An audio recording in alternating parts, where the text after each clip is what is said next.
अग्निशामक दलाचे जवान घटनास्थळी दाखल झालेले आहेत आणि ते त्यांचं काम उत्कृष्टपणाने करत आहेत. गाड्या कमीत कमी 10-15 गाड्या आहे असा अंदाज आहे. तरी आतापर्यंत 6-7 गाड्या अशा दिसून येत आहेत आपल्याला ह्या ढिगाऱ्याखाली.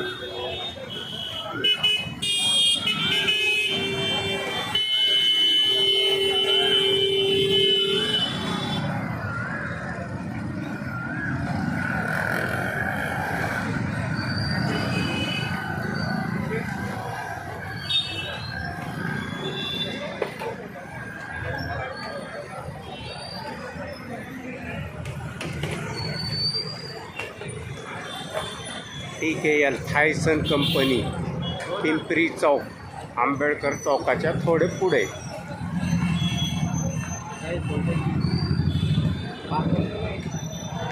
सात आठच्या पुढं गाड्या आहेत. असे भरपूर असं नुकसान झालेलं, आर्थिक नुकसान झालेलं आहे गाड्यांचे मालकांचे. फार जुनी इमारत आहे ही. जुनं बांधकाम पडल्या कारणानं ही दुर्घटना घडलेली आहे.